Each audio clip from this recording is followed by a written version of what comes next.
चिदंबर नमस्तेस्तु चिंतितार्थप्रदायिने औदुंबर सदा वासा चिदंबर नमोस्तु ते. गुरुर्ब्रह्मा गुरुर्विष्णू गुरुर्देवो महेश्वरा गुरुर्साक्षात् परब्रह्मा तस्मै श्री गुरवे नमः. सर्व साधक बंधूंना, आत्मज्योतींना साष्टांग प्रणाम करता माझे सद्गुरू श्री चंद्रकुमारजी यांच्या दिव्य चरणात अनंत प्रणाम करता आज राजारामजी महाराजांचा अजून एक ज्ञानपर अभंग पाहूया. ज्ञानपर म्हणा, तत्वपर म्हणा, अभंग असा की जे आपल्याला तत्वाचा बोध करतो, मनाला तत्वाचा बोध करतो. आपला शोध घेण्यासाठी आपण कोण आहोत, कुठून आलो आहोत आणि कुठे आपल्याला आपला पल्ला गाठायचा आहे, हे दासश्रेष्ठ श्री राजारामजी महाराज या अभंगामार्फत आपल्या मनाला बोध करतायत, देहाला नाही, मनाला. मग परत एकदा राजारामजी महाराज कोण आहेत आपण जरा संक्षिप्तात पाहूया. चारी युगात जेव्हा जेव्हा देव अवतरला, अवतार घेऊन देव आला, त्यावेळेला तेही भक्त नाना अवतार देवासोबत घेऊन येतात. नरसिंहाच्या अवतारात प्रल्हाद म्हणून आले, त्रेतायुगात रामासोबत अंगद म्हणून आले, द्वापर युगात कृष्णासोबत उद्धव म्हणून आले, कलियुगात विठ्ठलाच्या अवतारात नामदेव झाले, तुकाराम झाले आणि याच कलियुगी 267 इयर्स बिफोर स्वामी चिदंबर स्वामी जो नरसिंह होता, राम झाला, कृष्ण झाला, विठ्ठल झाला, तोची आता चिदंबर. चिदंबर होऊन जेव्हा अवतरले परमात्मा, त्यावेळेला हे नामदेव तुकाराम राजाराम म्हणून आले. हा बाबुळगाव कुठे आहे? बाबुळगाव हा राजाराम महाराजांनी आपली स्वतःची जागा स्वामींना देऊन सुंदर अशी देवस्थान आहे, तिथे देवस्थान आहे. आणि छोटासा गाव आहे बाबुळगाव, डिस्ट्रिक्ट औरंगाबाद, वैजापूर तालुक 20 किलोमीटर, वैजापूरपासून 20 किलोमीटर, शिर्डीपासून 1 तास. सुंदर गावाची शोभा त्या गावच्या लोकांमुळे किंवा गाव एक 100-200 घर आहे त्याच्यामुळे नव्हे, तर तिथे स्वामीचं सुंदर असं देवस्थान आहे. स्वामी आणि त्यांच्या 2 पत्नी सरस्वती माता, सावित्री माता कसे उभे आहेत आणि तो म्हणायला पाषाण आहे, पाषाणाची मूर्ती, पण पाषाणाची मूर्ती जिवंत मूर्ती आहे ती. स्वामी हसतोय, बोलतोय, खेळतोय, नाचतोय, सगळं काही करतोय. गोदावरी तटी उभा जगत जेठी सगळ्यांचा सांभाळ करतो आहे. आणि हे आपण काय आहे विशेषतः तिथे, तर राजाराम महाराजांची समाधी आहे. राजाराम महाराजांचं स्वतःचं घर स्वामींना त्यांनी देऊन टाकलं. जे देवस्थान आहे ते स्वतः राजाराम महाराजांचं होतं. आणि मुख्य म्हणजे काय, तिथे शांतता आहे, निवांतता आहे, प्रेम ओसांडून वाहत आहे तिथे. जर साधकांना एकांताचा अनुभव घ्यायचा आहे, साधन करायचं आहे, तर तिथे जाऊन राहण्याची संपूर्ण सोय आहे. जाऊन माणसाने जर तिथं राहिलं तर त्या एकांतवासाचा, स्वामीचा सहवासाचा, स्वामीच्या भक्तीचा, प्रेमाचा काय विलक्षण अनुभव येतो, ते साधकालाच अनुभव घेतल्याशिवाय कळणार नाही. म्हणून या अभंगामार्फत ते तेच म्हणतायत की अनुभव घेतल्याशिवाय तुला कळणार नाहीये म्हणा. काय आहे इथे अभंगात अभिप्रेत करतात राजारामजी महाराज. ज्ञान बोलोनी कुशळ परी अंतरी तळमळ, मयूर पिच्छा नेत्र दाटी परी त्यात नाही दृष्टी, तैसे शाब्दिक बोलणे सुख अनुभवी जाणणे, दास म्हणे चिदंबर सुख कृपेने अपार. ज्ञान बोलूनी कुशळ, कुशळ ज्ञान सांगितलं. जिलेबी अशी बनवायची आहे, जिलेबी तशी बनवायची आहे, त्यात केसर घालू शकतो, त्यात मैदा एवढा घाला, साखर एवढं घाला, शंकरपाळे असे करायचे आहेत, सगळं केलं. परी अंतरी तळमळ. का तळमळ आहे? कारण थिअरी पार्ट माहिती आहे मला, प्रॅक्टिकल पार्ट माहिती नाही आहे. कसं करायचं, केल्यावर ते कसं खायचं, आणि तोंडावर जिभेवर जोपर्यंत तू जिलबी टाकत नाही, त्याचा चव, त्याचा रस मला कुठे कळणार आहे हो? कळणार आहे का आपल्याला? नाही. परी अंतरी तळमळ.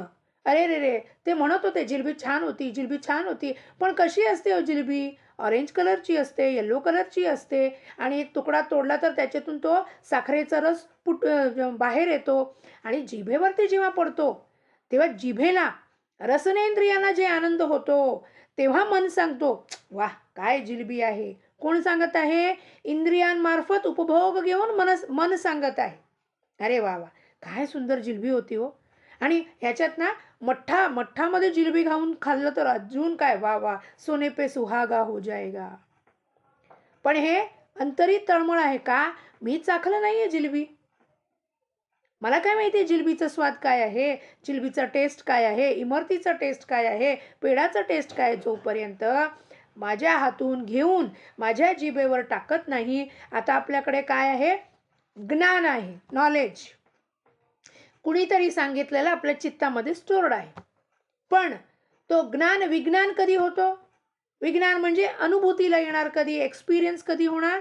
जेव्हा मी पेढा तोडून माझ्या तोंडात टाकणार, जीभ त्याचा चव घेणार. अरे वा, गोड आहे, कमी साखर आहे, जास्त साखर आहे, हे कोण सांगत आहे? इंद्रिय आणि मन सांगत आहे. इंद्रिय, मन आणि बुद्धी मिळून सांगत आहे आणि मनाला सांगताय तू व्यक्त कर. मन देहामार्फत व्यक्त करतो, छान होता. मयूर पिच्छा नेत्रदाटी परी त्यात नाही दृष्टी. मयूर पिच्छा, मोराला पाहिलं की सुंदर दिसतो किती मोर, आणि असं त्याचे पिसारे पाहिले तर किती किती त्याच्या डोळे आहेत असं वाटतं. पण ते डोळे आहेत का हो? नाही. मन माझी भ्रांती पडून वाटतं मला ते डोळे दिसतात, पण ते खरे डोळे नाही आहेत. त्या मोराला 2च डोळे आहेत. परी त्यात नाही दृष्टी. त्या डोळ्यातून तो पाहू शकत नाही. दुरून वाटतं त्याला भरपूर डोळे आहेत. हे आपलं मन सांगत आहे. मयूर पिच्छा पाहिलं की अरे किती डोळे सारखे वाटतात ना, डोळे आहेत भरपूर म्हणून. पण खरी गोष्ट काय आहे? त्याला आहे जे 2 डोळे, त्याच्यातून तो पाहत असतो. भ्रांती कुणाला पडली आहे? माझ्या मनाला. तैसे शाब्दिक बोलणे सुख अनुभवी जाणे. शाब्दिक बोलण्यातून अनुभव येत नाही सुखाचा. हे जग शाश्वत नाहीये हो. पुत्र दारा हे काही पैसा अडका शाश्वत नाहीये हो. असं कसं म्हणता हो तुम्ही? अनुभव घ्यावा लागतो. शाश्वत कोण आहे? हे सगळं अशाश्वत असून परमात्मा तो चिदंबर जो तिथे उभा आहे, तो शाश्वत आहे हो. त्याच्याकडे जा. हां, आज आपल्याला अभिषेक करायला सुद्धा तिथे मिळतो. मुक्तपणे आपण तिथे जाऊ शकतो. अभिषेक करू शकतो. तासनतास तिथे बसू शकतो. कुठे कुणाचा काही रश नाही, धक्कामुक्की नाही, असा तो बाबुळगाव आहे. निर्जन प्रदेशात आहे स्वामी उभा. कुठे कोणत्या देवळात गेलो की आपल्याला देवाला शिवायला देत नाही, गाभाऱ्यात जायला देत नाही. ज्ञानेश्वर महाराजांनी विठाबाईंना हमी दिली आहे, वचन दिलं आहे की नवलक्ष पताका घेऊन तो पुढे असं क्षेत्र होणार आहे बाबुळगाव की पंढरपूरपेक्षाही हे होणार आहे. काय होणार आहे? ते रश इतका होऊन जाणार आहे. आज ते कुणी जात नाही, का लोकांना माहीतच नाहीये. कसं जाणार? काय आहे तिथे? तिथे एकांत आहे. तिथे गजबज नाहीये, रश नाहीये, येणाऱ्या जणांचा येरझारा नाहीये. तिथे निव्वळ शांतता आहे, निव्वळ प्रेम आहे, निव्वळ भक्ती आहे, निव्वळ ज्ञान आहे, निव्वळ वैराग्य आहे. दुसरं तिसरं काहीच नाही बाबुळगावमध्ये. फक्त स्वामी आणि हे सगळं वैभव जे आहे हे आपल्याला खरोखर मिळू शकतो. जर आपल्याला ते हवं असेल तर आपण एकांतात जावं, साधना करावी आणि तो अनुभव घ्यावा. शाब्दिक बोलण्याने नाहीये. हा आमचा अनुभव आहे. आम्ही जेव्हा गेलो होतो तेव्हा आम्हाला काय प्राप्त झालं? त्याच्या चरणी अभिषेक करताना स्वामी गोड हसतोय बघून, मंदहास करतोय. त्याच्या पागोट्यावर ते चिमण्या किलबिल करतायत, नाचतायत. जसं जणू काही हितगुज करतायत स्वामीशी. स्वामी बघा ना हो, आज आम्हाला काही जेवायला मिळालंच नाही. 4 दाणेच मिळाले हो स्वामी. बघा काहीतरी सोय करा ना. उडून जातात, भुर्रकन उडून जात होत्या, येत होत्या, पागोट्यावर बसत होत्या. चिमण्यांनी घरट्या केलेल्या तिकडे. आपण जे हितगुज करू शकत नाही, अभिमानाने, देहाभिमान, अहंकार, गर्वाने त्या चिमुरड्या पक्षी त्या स्वामीशी हितगुज करतात. किती सुंदर नजारा तो. काय ते विलक्षण अनुभूती. असं वाटत होतं स्वामी आमच्यापेक्षा तर तेच तुझे भक्त आहेत रे ते चिमण्या. तुझ्या जेव्हा कलियुगात तुझा अवतार झालेला त्या अवतारात ते काहीतरी भक्त असावे. कारण ह्या प्रकारे हितगुज करतायत ते चिव, चिव, चिव, चिव करून काहीतरी तुला सांगतायत रे. ते आम्हाला ते असं बोलता सुद्धा येत नाही तुझ्याशी. प्रेमाने 2 घडी बसू शकत नाही. आलो, आलो, झालो, झालो, नमस्कार केला. चलो, चलो ट्रेन पकड़ने का है, हम लोग कार लेके आए हैं, भाग जाएँगे इधर से. 1 दिन हो गया, बोर होता है क्योंकि नेटवर्क नहीं आता है बराबर उधर. एकांत है, कोई आजू-बाजू में कुछ नहीं है, दुकान नहीं है, कुछ नहीं है, कुछ नहीं है. क्या है फिर उधर? अरे बाप रे! क्या करेंगे उधर 2-3 दिन रहकर? क्या करेंगे? भक्त होगा, साधक होगा, शिष्य होगा, उसके प्रेम में, भक्ति में साधना करेगा, एकांत में बैठेगा. काय सुंदर आहे. थंड जागा. हा स्वामी आतमध्ये बसलेला आहे आणि बाहेर एवढे प्रशांत जागा आहे. स्वामीजवळ बसलो, दुसरं तिसरं काही नकोय तिथे. तैसे शाब्दिक बोलणे सुख अनुभवी जाणे. दास म्हणे चिदंबरा सुख कृपेने अपार. अपार सुख देतो तिथे गेल्या की आपल्याला. पण ते सुख अनुभव करण्यासाठी शाब्दिक बोलण्याने काही होणार नाही. त्या अभंगात असं लिहिलंय, या अभंगात असं लिहिलंय, त्याचा अनुभव घेण्यासाठी मला बाभुळगावला जावंच लागेल.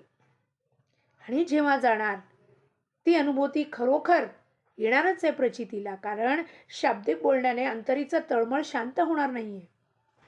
शाब्दिक बोलण्याचा माझ्या अंतरी तळमळ लागून राहिले कारण मला त्याचा अनुभव आलेला नाहीये. मग जेव्हा अनुभव येणार तो अंतरीचा तळमळ जो आहे तो शांत होऊन जाणार, निवांत होऊन जाणार. त्याच्या चरणी आपण पडलो. देह मन बुद्धी सकट हा हा चरण ओवाळून सांडी, तन मन धन जन ओवाळून सांडियेला. त्यावेळेला खरोखर त्याची महती काय आहे, महत्व काय आहे. का राजाराम महाराज तिथे आहे, का स्वामी तिथे येऊन तिष्ठसी का उभा राहिला आहे, हे सगळं कळण्यासाठी फक्त ज्ञानाने बोलणे काही होणार नाहीये. शब्द पांडित्याने प्रदर्शन व्हायचं, दांभिक भक्ती होणार, पण त्याचा अनुभव खरोखर आला तर तो अपार सुख देणार आहे. पार अपार. अपार म्हणजे त्याला पारावरच नाहीये, गणना नाहीये. You cannot count, you cannot measure. मापू शकत नाही इतका भक्ती आणि प्रेमाने भरून टाकतो स्वामी आपल्याला. तर आपण सगळे प्रयत्न करूया, बाभुळगावला जाऊया, स्वामीशी बोलूया, स्वामीच्या प्रेमात पडूया, त्याच्या नामाच्या प्रेमात पडूया. चिदंबर चिदंबर चिदंबर चिदंबर म्हणता आपण त्याच्यात एकरूप होऊन जाऊया. औदुंबर निवासी भक्ताभिमानी राजाधिराज सच्चिदानंद शिव चिदंबरेश्वर गुरु महाराज की जय. लोकाः समस्ताः सुखिनो भवन्तु.